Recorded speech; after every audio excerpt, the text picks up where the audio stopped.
It is Power 98.7 and 9 minutes after 1 o'clock. Welcome to the afternoon, talking about all things political news inside your mind and in our communities.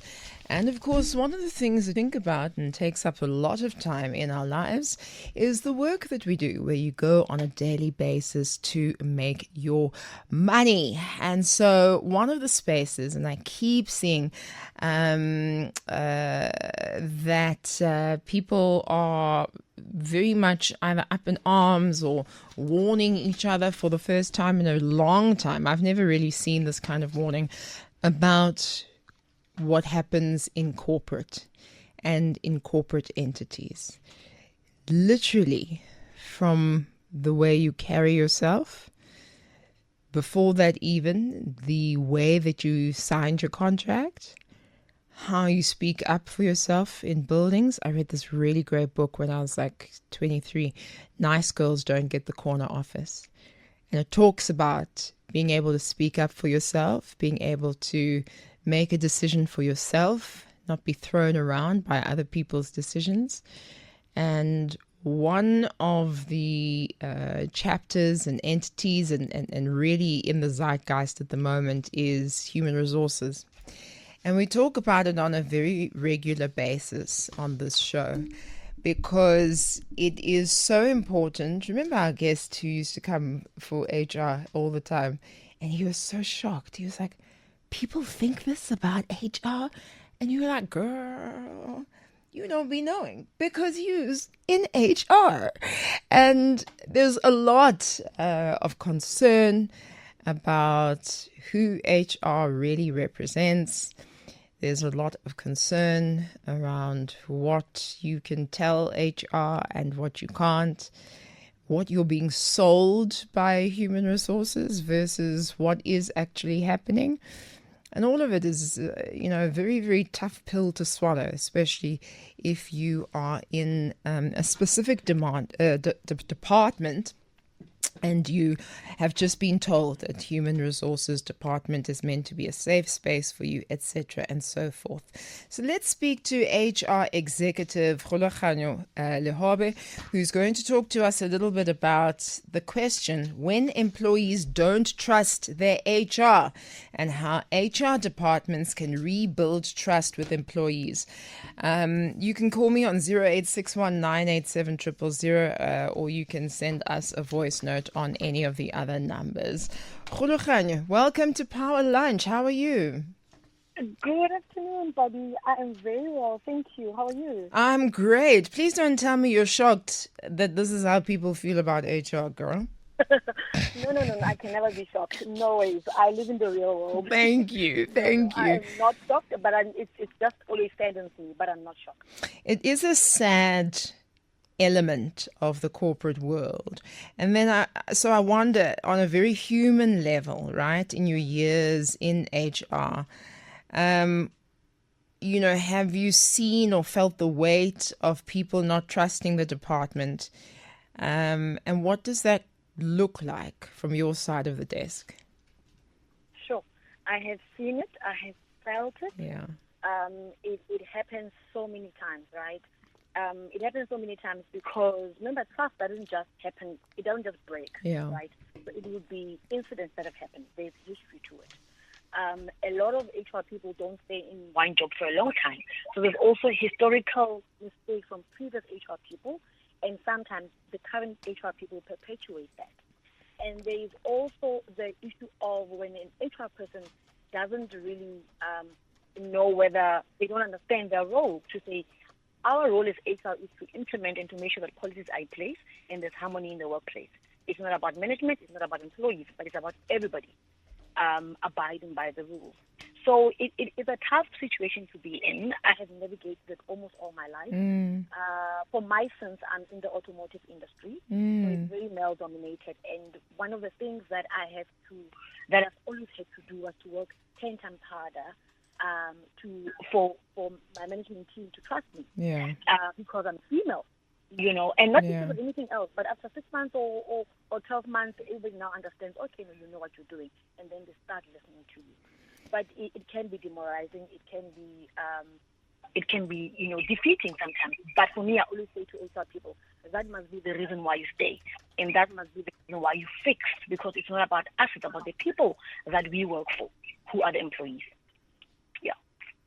But you don't work for the employees. I work for the employees. If it wasn't for the employees, I wouldn't get paid. The employees make money for the business. Yeah? The employees make money for the business. So if the employees don't make the money, whatever that we produce, right? Produce that, the business gets money from that. That's how I get paid. I suppose it's about power dynamics. I understand what you're saying. On face value, what it would say on the piece of paper around what HR does in the building. I understand what you're talking about, but it's about that perceived power dynamic, isn't it? That it's a hierarchical organization. HR, you're walking a tightrope. Yes, you're working for the people so that, the people can be seen, heard, remunerated, whatever it is. But actually, we all get our pay slip from the same organization. Company, sure. Yeah. Sure. Look, it is about power dynamics, and I always say the company, management, and even employees see HR as the bad cop. As the bad cop? Yes. We all see you as the bad cop, you're saying? Absolutely. Absolutely, right? And sometimes we are the bad cop, but I also would like to honestly believe, Pabi, is that a lot of the times we are seen as the bad cop because we are the ones that actually enforce the rules. So when we enforce the rules and they are not favorable to you, you'll see us as a bad cop. But I can tell you now, there are also employees who are rooting for HR. They might be in the minority, but they are there, because they've seen how when an HR department is fully functional and an HR department is consistent in applying the rules and the fairness of the rules, how that can really build a lot of confidence in other employees. Hence, I'm quite careful about the words that I choose, right? Because for somebody, you could be the reason why they got the extra 3 months of maternity leave.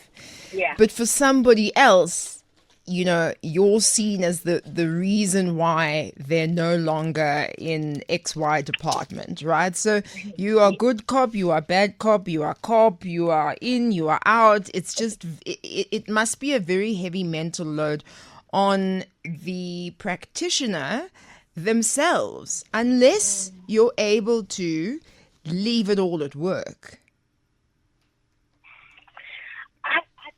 How possible it is for you to really leave it all at work. But yeah. To be honest with you, I've been doing this for 19 years now. Wow. Right? Yes, and if you're a real HR person, you know that HR is a calling. Right? So whatever that happens at work, you go home, you still think about it. During the night, you are thinking about this employee and the fact that there's an issue and how you're going to help that employee. And that's why sometimes HR people are on call 24/7.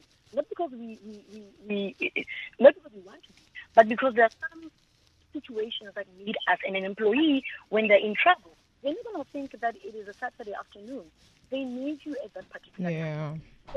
So for me, you really cannot say when you leave home, when you leave work, when you knock off, you literally sort of cut off that HR heart that you have.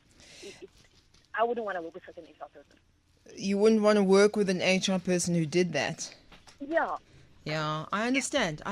Like the teacher or even the nurse, you don't want to be with somebody, even the attorney, to be honest. Absolutely. Who's not kind of going, oh, hang on, what else can I do? How can I implement things to make things better? I want to flip it around. When you see somebody who's an employee and for whatever reason they're just having a tough time, it could be transient, it could be something that it's not always happened as a result of something that's happened at work, how do you advise them to leave it at work? Because none of us do. I've got to tell you, none of us do. I think it's also a bit unfair for me to say to the person, leave it at work, right? Human beings were emotional people. psychologically as well. We take what we take home. We speak to our wives, our boyfriends, our husbands, our children. So, and normally our homes are safe spaces as well, where we can share some of these things. So it would be a bit unfair for me to say, live at home. However, as an employer or as HR, our role is then to say, how then do we support this employee? Yes.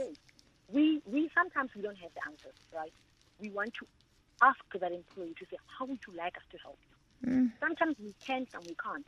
But if we can assist that employee, by all means, let's go for it. But when we cannot, then see how best can we then support that employee without necessarily breaking the rules. But I think the most important thing is when an employee is able to come to HR and say, I've got a problem, my wife is leaving me because I've got a drug problem. Or I'm alcoholic. I've had those cases where an employee comes and says, my wife will just file for divorce because I drink every weekend. How can you help me?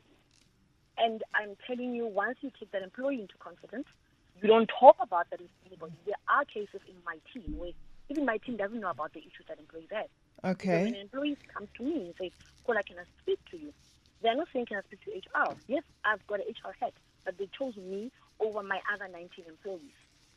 But are you not then in some way obligated to tell upper management? We have somebody on our team who's struggling with alcohol.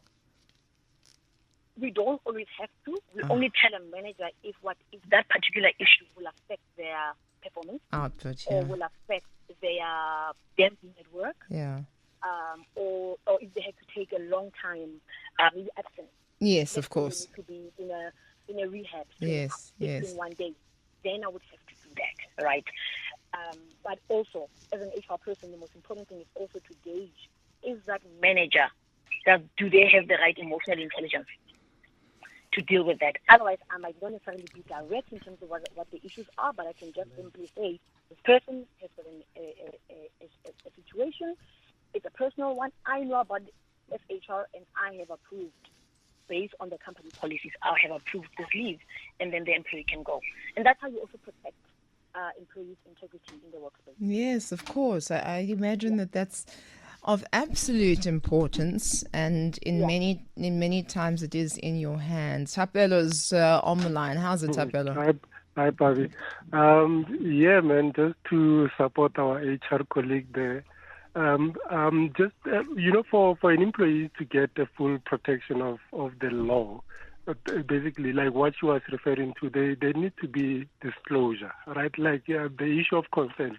So if the employee does not say to the employer or the manager that I have this problem, then the employer is not responsible. The employer is going to treat you as ordinary or any other employee. You get what I'm saying? And then there's certain deliverables that are going to be expected from you, etc., etc. So the importance of coming forward with the employee, with the information like disability, like I cannot see properly, things like that. It is important, and it's upon the employees to come forward with that information to get full protection of the law. Otherwise, HR will be blamed forever. And then again, I just wanted to add, HR doesn't make laws. HR implements the laws that are already there, and within those clauses, on the labor legislation that we have, it's saying that trade unions are there to also help us to implement and then to also ensure that the rights of the employees are protected. But I can tell you, Pabi, the trade unions are sleeping. Everywhere you go, they are sleeping. There's people who are struggling in private companies. I mean, you expect employees to work a 12-hour shift on a 4 days in a row, and then you are short-staffed. The next day you are saying, can you please come in and patch up? How does that person rest? You know what I'm saying? And how is it not the violation of the basic condition? Because there is a certain rule, number of hours that an employee can be able to work and all that. But you find out the unions are just sleeping. That's the problem. Thank you. From your point of view there, Tapelo. Kgolagano, your thoughts? Yeah. Look, I when it comes to the union, it's actually a very funny one. But for me, I always say the union holds us as HR accountable, right? So we've got a special relationship with the union as HR. Yes, we expect the union to perform at a certain level, but I'm gonna say it is not for the union to enforce the company policy. The union is there to protect their members and make sure that the company implements policies in the correct manner. But he says the unions are fast asleep. Look, I can say the unions can do better. I wouldn't say they're fast asleep. Where I'm working, the unions are holding me accountable like nobody's business. But I've seen in other companies that I've worked before where, we need to kind of give them a little bit of a nudge and say, listen, guys, this is what you must do. This is what your role is as a union. So you do get some unions that are really not as active in the workplace that they need to be. Right? And in terms of the issue of disclosure, yes, it is incumbent as employees to disclose, but we as HR need to also educate employees that it is safe for you to disclose. A lot of employees do not disclose because Please say that again and slowly. So he was talking about, say you have a mental illness or, even something that is a disability, right? That perhaps isn't seen by the open eye, naked eye. And then they come to HR to disclose that. So you're saying what? I'm saying, even like the other example that I gave you of an employee that was going through a divorce because of an alcoholic problem, I'm saying, yes, it is the employee's responsibility. It's incumbent on them to come to us, right? Yeah. To disclose. However, our role in HR is to make sure that these employees understand that it is safe to do so and that we can protect them if they come to us. The reason why employees do not close because they do not feel safe in HR. That is what it is. So we need to be proactive as HR people and go out there and teach our employees about our role as HR, the confidentiality around it. And we need to make them safe, feel safe, so they can be able to come to us voluntarily. All right, let's listen to this voice note.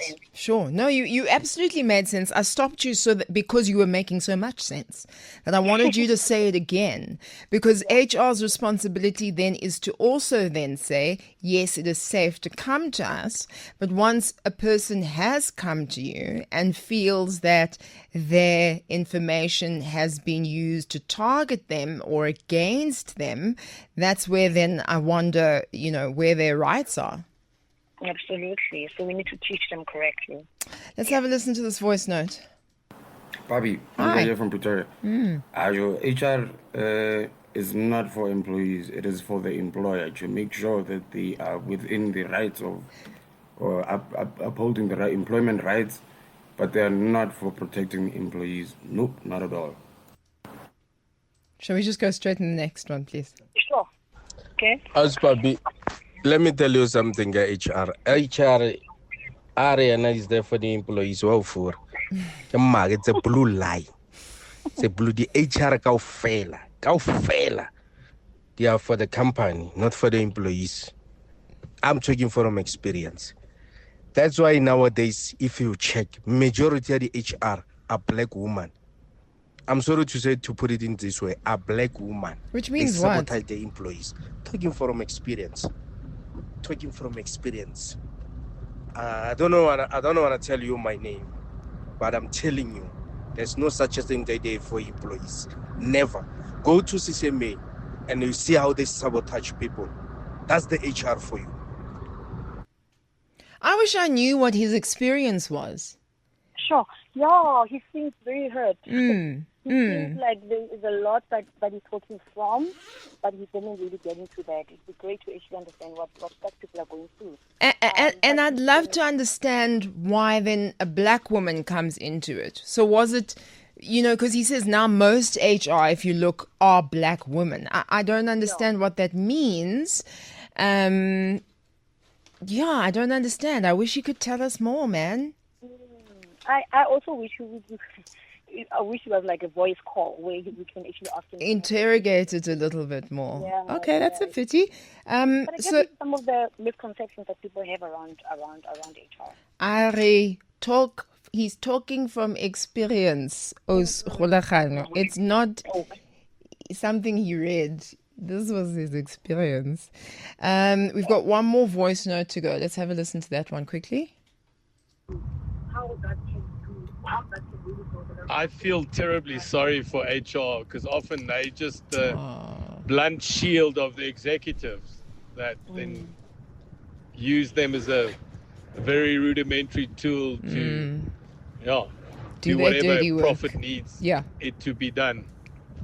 The whole corporate structure is a very nuanced one. I think the issue is most of the business done in South Africa today is largely done with no purpose, and there's no impetus for change and innovation has almost totally been erased, and people are running monopoly-like structures. And what monopolies lead to is the betterment of the 1% and to the detriment of the 99. So we have to wake up. We have to wake up out of that paradigm somehow. I'm not sure how. Okay, so basically all three of our voice notes saying similar things from different points of view. And I'm sure there are many, including a caller that we had earlier on, saying, I feel for you people in HR. I feel for you because you fall into this very, very challenging position. Agent Smith on Twitter says, I will never trust HR. From experience, they are always protecting the side of the company and not the employee. Most work under toxic managers whose doors are always revolving. So the exit interview is just a tick box exercise. And then Jerry was on the line, but I think he's gone. So I think let's close up our conversation with your final thoughts after everything that you've heard, with people having so much compassion for you as an HR executive, but also with people having all of these experiences. And they tell us, they can tell you from experience, but then they don't. But, the experiences that I know, I even have stories about HR. Yeah. So, Kgolagano, over to you. By the way, I also have stories about HR. But I strive every day to do it better. Okay. I got you. Yeah. Look, for me, I think my closing statement would be, everybody must understand that policies are there. They are company policies. HR implements those policies. And that is why people will say HR is for the company. It's because it's the one department that needs to make sure that policies are applied. All right.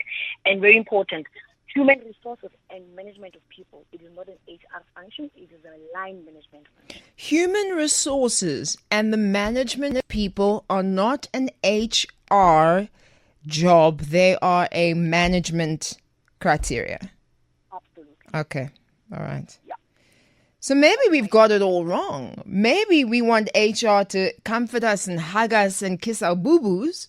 But actually, the people who are meant to do something for us are our line managers, not HR. Absolutely, 100%.